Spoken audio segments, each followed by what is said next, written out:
Hello बच्चों, मैं हूं आशीष और आप देख रहे हो बायोलॉजी वाला विद आशीष। तो आज हम एक छोटा सा टॉपिक लेकर के आए हैं जिसका नाम है डिफ्यूज़न। उसको हम समझेंगे कि डिफ्यूज़न क्या होता है, डिफ्यूज़न प्रेशर किस प्रकार से काम करता है और डिफ्यूज़न का एक प्लांट की लाइफ में क्या महत्व है, क्या रोल है डिफ्यूज़न का, वो हम यहाँ समझने वाले हैं। तो चलिए करते हैं वीडियो को शुरू। ज़्यादा हमें बातें नहीं करनी, एक छोटा सा शॉर्ट हमें रखना है ताकि आपका एक कॉन्सेप्ट क्लियर हो जाए। तो भैया डिफ्यूजन की बात अगर हम करते हैं, देखिए आपको बचपन से पता होगा कि भाई अगर मान लीजिए कोई मॉलिक्यूल, सपोज़ कीजिएगा कि मान लीजिए यहाँ पर कुछ उबल रहा है, सपोज़ कीजिए यहाँ पर कुछ खुशबूदार चीज़ जो है वो उबल रही है यहाँ से, तो वो खुशबू इस जो आपका बर्तन है इससे निकल करके बाहर की तरफ जो वातावरण है आपका इसमें जाएगी। तो बाहर जो वातावरण है वहाँ पर वो खुशबू पहले से नहीं थी, अभी आप उसको पूरे एरिया में महसूस कर सकते हो कि कहाँ कहाँ पर खुशबू आ रही होती है। तो इसका मतलब हमने ये समझा था बचपन में कि भाई कोई भी मॉलिक्यूल्स होता है, कोई भी एटम होता है, कोई भी आयन हो, गैसेस हो, लिक्विड हो, तो ये सभी जो हैं अपना अगर अवेलेबल स्पेस इनको मिलता है तो ये एक तरह का रैंडम काइनेटिक मोशन दिखाते हैं। क्या दिखाते हैं? Random kinetic motion. And that particular random kinetic motion is called as diffusion. सीधा सीधा हम समझ सकते हैं कि कोई मॉलिक्यूल किसी स्पेस में जहाँ पर वो नहीं है पहले से मौजूद, वहाँ पर वो जा रहा है रैंडमली मूव करता हुआ, उसके अंदर एक मोशन होता है, दैट पर्टिकुलर एनर्जी जो भी कुछ होती है उसके अंदर वो उसको लेकर के जाती है एक ऐसे स्थान पर जहाँ वो पहले से मौजूद नहीं होता है। ध्यान रखना, जो भी मोशन ये हो रहा होता है, जिस भी प्रकार का मूवमेंट है, इसके लिए एक चीज़ रिस्पॉन्सिबल होती है, वो बहुत ज़रूरी चीज़ है, दैट इज़ काइनेटिक एनर्जी। भाई काइनेटिक एनर्जी अगर उस मॉलिक्यूल के अंदर नहीं होगी तो वो मॉलिक्यूल मूव नहीं करेगा। ठीक है ना, सीधी सीधी बात यही होती है। ठीक है, मान लीजिए आप एक डब्बा लें, एक डब्बे के अंदर ले करके मान लीजिए आपने एक बॉक्स लिया, इसके अंदर आप सपोज़ कीजिए ऊपर से ये खाली है, यहाँ से खुला हुआ है, तो यहाँ पर हम कुछ पानी भर लेते हैं इसके अंदर थोड़ा सा, और पानी भरने के बाद इसके अंदर हम 2 कलर की टिकिया रख देते हैं। कलर की टिकिया यानी कि एक ये पर ब्लू कलर की हमने इसमें रख दी है टिकिया, कैमल के कलर होंगे शायद से, और एक हमने इसमें येलो कलर की रख दी है यहाँ पर। और फिर हमने इसमें देखा, कुछ देर बाद हम क्या देख रहे हैं इसके अंदर, हम देख रहे हैं कि येलो कलर जो है वो आपका ऊपर ऊपर तक इधर उधर यहाँ हर जगह पर दिखाई दे रहा होता है। यहाँ भी दिख रहा है, यहाँ भी दिख रहा है, हर जगह दिखाई दे रहा है। इसी तरह से आप नोट करोगे कि आपको ब्लू कलर भी जो है वो हर जगह दिखाई देगा, यहाँ भी दिखाई देगा। तो ये एक्सपेरिमेंट हमें ये बताता है कि भाई अगर मान लीजिए किसी मीडियम के अंदर, मीडियम यहाँ पर हमारे लिए क्या होगा, मीडियम हमारे लिए यहाँ पर है वाटर। तो ये कह रहे भी मान लीजिए किसी मीडियम के अंदर, कोई मीडियम है, उस मीडियम के अंदर 2 मॉलिक्यूल आपके डिफ्यूज़ हो रहे हैं, 2 सब्सटेंस आपके एक साथ वहाँ उस मीडियम के अंदर डिफ्यूज़ हो रहे होते हैं, तो वो एक दूसरे पर कोई प्रभाव नहीं डालते हैं। समान मीडियम में दोनों मॉलिक्यूल एक साथ डिफ्यूज हो सकते हैं, ये इंपॉर्टेंट बात है, आप इसको नोट कर लीजिएगा। ध्यान रखना, मॉलिक्यूल्स का जो मूवमेंट होता है वो आपका इंडिपेंडेंट होता है। कैसा होता है? इंडिपेंडेंट होता है। They move independently from each other. अगर एक ही मीडियम से होकर के 2 चीज़ें मूव कर रही होती हैं तो वो एक दूसरे से इंडिपेंडेंटली मूव करती होती हैं। इसे आप इंडिपेंडेंट फ्यूजन या इंडिपेंडेंट डिफ्यूजन भी कह सकते हो। या फिर आपके पास एक स्टेटमेंट अगर नीट में लिखा हुआ आता है कहीं भी कि 1 molecule move independently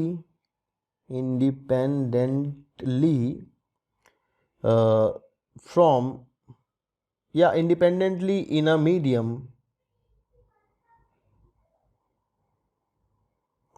from other molecule। ठीक है ना, दूसरे मॉलिक्यूल से एक मॉलिक्यूल एक मीडियम के अंदर या दूसरे सब्सटेंस से कोई सब्सटेंस एक ही मीडियम के अंदर इंडिपेंडेंटली डिफ्यूज होता है। ठीक है ना, हर एक मॉलिक्यूल का जो डिफ्यूज़ हो रहा होता है, हर एक मॉलिक्यूल का अपना एक खुद का पार्शियल प्रेशर होता है। ध्यान रखना, हर एक मॉलिक्यूल का उस माध्यम में, उस मीडियम के अंदर एक अपना खुद का पार्शियल प्रेशर होता है, जिस पार्शियल प्रेशर की वजह से वो मॉलिक्यूल आपका उस मीडियम के अंदर मूव कर रहा होता है, and that particular pressure which is applied by that particular molecule to the medium is called as diffusion pressure. ध्यान रखना है, मूविंग पार्टिकल या जो मूव होके जा रहा है, जो अपनी हाई कंसंट्रेशन से जहाँ पर वो मौजूद है वहाँ से वहाँ जा रहा है जहाँ पर वो मौजूद नहीं है, तो भैया वो किसी काइनेटिक एनर्जी कारण जाता है, और जब वो जाता है तो वो उस मीडियम पर एक प्रेशर अप्लाई करता है, and the pressure exerted by the tendency of the particle और substance to diffuse from the area of the its high concentration to the region of its lower concentration is called as a diffusion pressure. ये आप ध्यान रखेंगे कि diffusion pressure वो pressure है जो move करने वाला पार्टिकल उस माध्यम में, उस मीडियम में मूव करते समय जब वो अपनी हाई कंसंट्रेशन से लोअर की तरफ जा रहा होता है तो उसको हम क्या कहते हैं, डिफ्यूजिंग प्रेशर कहते हैं। तो अब आप एक बात समझने की कोशिश कीजिएगा, यदि मान लीजिए यहाँ से हम एक ऐसी यहाँ पर लाइन खींच देते हैं, यदि मान लीजिए यहाँ से इस स्थान से किसी जगह से यहाँ से एक मॉलिक्यूल आपका इधर की साइड मूव कर रहा है, यहाँ से यहाँ जा रहा है अगर कोई मॉलिक्यूल, तो भैया आपको क्या ध्यान रखना है कि यहाँ पर उस मॉलिक्यूल का डिफ्यूजन प्रेशर जो होगा वो बहुत हाई होगा। यहाँ पर उस मॉलिक्यूल का डिफ्यूजन प्रेशर हाई होगा, जबकि जहाँ वो जा रहा है वहाँ उस मॉलिक्यूल का डिफ्यूजन प्रेशर लो होगा। तो ये हमें एक कॉन्सेप्ट यहाँ से मिल जाता है कि मॉलिक्यूल्स जो होते हैं वो हाई डिफ्यूजन प्रेशर से लो डिफ्यूजन प्रेशर की तरफ मूव करते हैं। ये बात आप दिमाग में डाल लेना, मॉलिक्यूल हाई डिफ्यूजन प्रेशर से लो डिफ्यूजन प्रेशर की तरफ मूव करते होते हैं। नेक्स्ट जो हमें कॉन्सेप्ट यहाँ से मिलता है, क्योंकि हम सभी कॉन्सेप्ट्स को एक साथ देखने वाले हैं, तो नेक्स्ट कॉन्सेप्ट हमें ये मिलता है कि भाई सीधी सीधी बात है कि डिफ्यूजन प्रेशर जो होता है किसी का भी, वो उसके डिफ्यूजिंग, ध्यान से सुनना, डिफ्यूजन प्रेशर जो होता है वो उस मॉलिक्यूल की कंसंट्रेशन पर, सीधा सीधा हम क्या लिख देंगे, कंसंट्रेशन पर डिपेंड करता है। The higher the concentration of that particular molecule, the higher is the diffusing pressure and the higher is the diffusing capacity.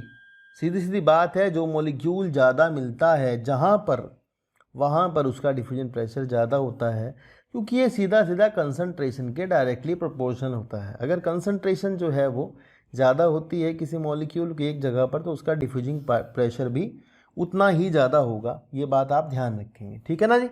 तो ये एक छोटा सा कॉन्सेप्ट है डिफ्यूजन का। इसमें एक छोटी सी बात और मैं आपको बता देता हूँ कि यदि मान लीजिए एक मेम्ब्रेन लगी हुई है, सपोज करो यही हम बात करते हैं, ये एक मेम्ब्रेन है आपकी जिसके आर पार डिफ्यूजन हो रहा है। ध्यान क्या रखना है, जब किसी मेम्ब्रेन के आर पार डिफ्यूजन होता है तो हमें तो ये पता ही है कि भाई हाई कंसंट्रेशन से लो कंसंट्रेशन की तरफ मूवमेंट होते हैं, लेकिन ये ध्यान रखना अगर मेम्ब्रेन में डिफ्यूजन जो है वो आपका लो कंसंट्रेशन से हाई कंसंट्रेशन भी होता है। ध्यान से ये बात समझना, अगर डायरेक्ट डिफ्यूजन हो रहा है किसी चीज़ का मेम्ब्रेन के आर पार, अगर वो मॉलिक्यूल चार्ज पार्टिकल नहीं है, अगर उस मॉलिक्यूल में फैसिलिटेटेड डिफ्यूजन नहीं हो रहा होता, तो मेरे बच्चों ये ध्यान रखना है कि दोनों तरफ मूवमेंट होता है। हाँ, ये बात ध्यान रखनी है, फाइनली जिधर ज़्यादा पहुँचेगा तो हम नेट मूवमेंट देखते हैं। यहाँ पर क्या देखते हैं, नेट मूवमेंट देखते हैं। तो इम्पोर्टेंट है कि डिफ्यूजन के दौरान अगर कोई मॉलिक्यूल डायरेक्ट डिफ्यूज हो रहा होता है तो नेट मूवमेंट लगता है। नेट होता है वो जिधर ज़्यादा चीज़ें पहुँची होती हैं, फाइनली उसको हम मान लेते हैं कि हाई टू लो हुआ है। आया वो लो टू हाई भी होता है, ये थोड़ा सा कन्फ्यूजिंग है, पर ध्यान रखना डायरेक्ट डिफ्यूजन अगर मेम्ब्रेन से हो सकता है, सपोज करो कोई गैस है तो वो दोनों तरफ चलती है, लेकिन हाँ ज़्यादा एक तरफ जाएगी जिधर हाई से कंसंट्रेशन से लो कंसंट्रेशन की तरफ जाती होती है, ठीक है ना जी। तो ये डिफ्यूजन का कॉन्सेप्ट है। अब कुछ फैक्टर्स हैं जो डिफ्यूजन पर प्रभाव डालते हैं, उसके बारे में ज़रा सी बात कर लेते हैं कि कौन से फैक्टर्स जो होते हैं वो डिफ्यूजन पर प्रभाव डालते होते हैं। तो नंबर 1 तो आप ध्यान समझने का, एक चीज़ तो होती है टेम्परेचर। क्या होता है भाई, टेम्परेचर। देखो यार, टेम्परेचर जो है वो आपका डिफ्यूजन पर प्रभाव डालता है, क्योंकि टेम्परेचर बढ़ाने से, क्या बढ़ाने से, टेम्परेचर बढ़ाने से आपका डिफ्यूजन बढ़ता है। इसको हम कैसे समझेंगे, मान लीजिए आपने एक इसके अंदर बीट रूट को ले लिया, बीट रूट लेकर के आपने गर्म करना शुरू कर दिया, भाई मान लो ये गर्म कर रहे हो, तो जब बीट रूट को आप गर्म कर रहे हो तो बीट रूट गर्म करने पर अपने अंदर प्रेजेंट जो पिगमेंट है भैया उसको ज़्यादा बाहर छोड़ रही है पानी के अंदर। तो बीट रूट जब ज़्यादा पिगमेंट बाहर छोड़ रही होती है तो उसका मतलब है कि गर्म करने पर डिफ्यूजन का रेट जो है वो बढ़ जाता है। ये ध्यान रखना, गर्म करने पर डिफ्यूजन का रेट बढ़ जाता है, इस बात को नोट कर लेना। एक मैं बात आपको और बताता चलूँ कि अगर आप टेम्परेचर जो है मतलब बढ़ाओगे तो आपका डिफ्यूजन का रेट प्रपोर्शनल, अगर कहीं लिखा आता है ना diffusion directly proportional to temperature है, ऐसा है तो ठीक है भाई, हाँ टेम्परेचर बढ़ाने से डिफ्यूजन का रेट जो है वो बढ़ता है। इसके लिए Q10 की वैल्यू जो होती है 1.2 to 1.3 होती है। इसको आप लर्न कर लेना, अगर आपको कहीं पर यूज करनी हुई तो पेपर में डायरेक्ट पूछते हैं कि Q10 की वैल्यू इसके लिए क्या होती है, तो आप ध्यान रखना एवरी 10 डिग्री सेल्सियस पर रेट जो है वो 1.2 to 1.3 गुना बढ़ जाता है, इतना गुना बढ़ जाता है, ठीक है ना। एक तो ये प्रभाव डालता है। दूसरा भाई बच्चों आपका जो डिफ्यूजन पर प्रभाव डालेगा वो डालेगा डिफ्यूजन प्रेशर। तो डिफ्यूजन प्रेशर के लिए तो यार ये है कि डिफ्यूजन प्रेशर जो है जहाँ ज़्यादा है वहाँ से लगेगा और कम की तरफ ले जाएगा चीज़ों को, ठीक है ना। ये इंपॉर्टेंट बात है, ये ध्यान रखना। एक और चीज़ हो सकती है कि जो आपकी प्रभाव डालती है, that is permeability of medium. Medium की परमिएबिलिटी कैसी है, तो मीडियम की परमिएबिलिटी भी प्रभाव डालेगी आपकी किस पर, डिफ्यूजन की, कितना जो है उसके अंदर रेट ऑफ डिफ्यूजन कैसा है, मतलब रेट ऑफ डिफ्यूजन कैसा हो सकता है। अगर मीडियम की डेंसिटी बढ़ेगी, मान लो सपोज करो डेंसिटी ऑफ मीडियम बढ़ रही है तो डिफ्यूजन आपका कम हो जाएगा, है ना भाई बात। डिफ्यूजन कैसा हो जाएगा, कम हो जाएगा, 1 डिफ्यूजन हो जाएगा, समझ रहे हो। तो ये थोड़ा सा इंपॉर्टेंट है भाई, मीडियम अगर ज़्यादा डेंस होगा तो डिफ्यूजन का रेट उतना हाई तो नहीं रहेगा, कम हो जाएगा, ठीक है ना। तो ये आपका डिफ्यूजन का कॉन्सेप्ट था छोटा सा। इसके अगला कॉन्सेप्ट आपको मिलेगा टाइप्स ऑफ डिफ्यूजन का, फैसिलिटेटेड डिफ्यूजन और एक्टिव ट्रांसपोर्ट, वो आपको बताया जाएगा। तो यार वीडियो को लगातार देखते रहना, ऐसे छोटे छोटे कॉन्सेप्ट आपको मिलते रहेंगे हमारे चैनल पर, तो बने रहेगा हमारे साथ। चैनल को कर देना सब्सक्राइब। बहुत बहुत धन्यवाद वीडियो को पूरा देखने के लिए, शुक्रिया।